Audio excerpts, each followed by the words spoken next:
Investigators still trying to figure out what caused a small plane to crash in Broomfield yesterday afternoon, killing the one person on board. The crash happened about 12:30. The plane was landing at Rocky Mountain Metropolitan Airport, or getting ready to. It crashed at the intersection of Eldorado Boulevard and Interlochen Loop. That is right next to the Omni Interlochen golf course there. Golfers who saw what happened say it looked like the plane's wings went perpendicular to the ground right before it crashed. The name of the victim has not been released yet. Eldorado was closed in both directions shortly after the crash, as were the southbound lanes of Interlochen Parkway.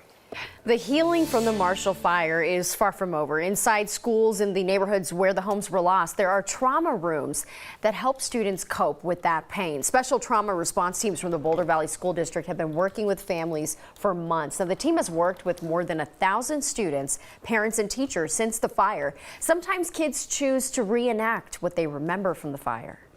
And they would build up these structures, and they would put the animals in there and protect them. Because we had so many kids who lost a beloved pet. Our pets are part of our families. And so then what they would do is kind of knock down the structure and destroy that. Gosh, that is heartbreaking. The counseling program will continue over the summer while school is on break into the next school year. Nearly 150 therapists and mental health advocates make up those trauma response teams. They came together from 3 different school districts to help out.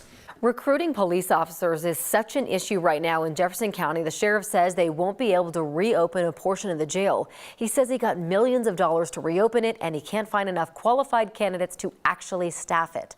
Jeffco's Sheriff Jeff Schrader wants to open a portion of the jail that was closed in 2020 due to budget cuts. Because fewer people were kept behind bars, he thinks it contributed to an increase in crime.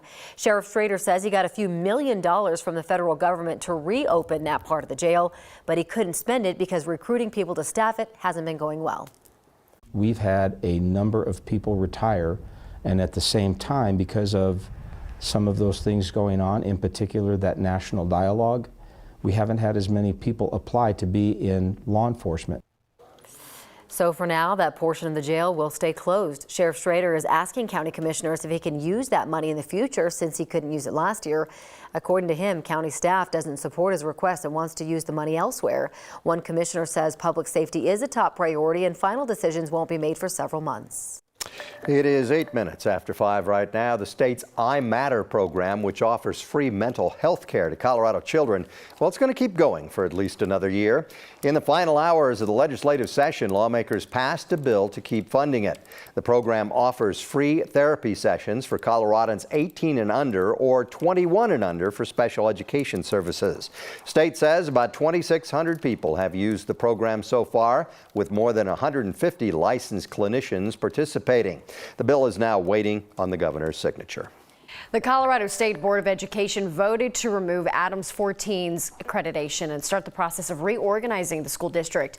Adams 14 has been struggling with student performance since 2010. District leaders have been fighting to keep the district intact, most recently offering to work with a management company to turn the district around. 9 News reporter Julissa Arizari shares what this news means for students.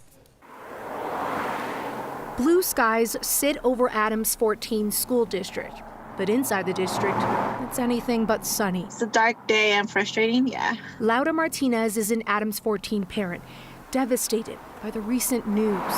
The State Board of Education decided to remove Adams 14's accreditation and begin the process of reorganizing the school district. It's frustrating to get the impression that we're being listened to and that we are going to be treated with respect, like the way we should, and then turn around and go the other direction. The news shocked Adams 14 leaders as well. At a previous meeting, the State Board of Education asked the district to bring a detailed plan of how a management company will help the district improve its problems.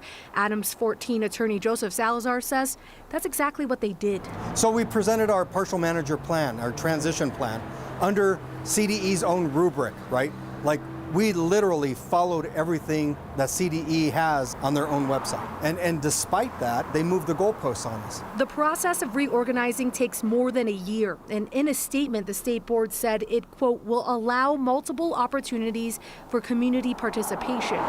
Reorganizing can include consolidation with another district, having other districts absorb certain schools, or dissolving the district altogether. But for the time being, nothing in this district will change. There are not going to be any schools closed, right? There's not going to be any teachers fired because of this, right? So absolutely nothing happens. Salazar says the district plans to challenge the board's decision in hopes of sunnier days ahead. Don't worry about it. We're going to be just fine. The next step in the process is forming an organization planning committee with other Adams County school districts. So that committee will then consider their options on reorganizing Adams 14 and then develop a plan. Now, as always, community feedback will be welcomed. At some point during an election, voters in the affected districts will be given a chance to either approve or deny the plan. Colorado had 5 boarding schools designed to strip Native American children of their culture.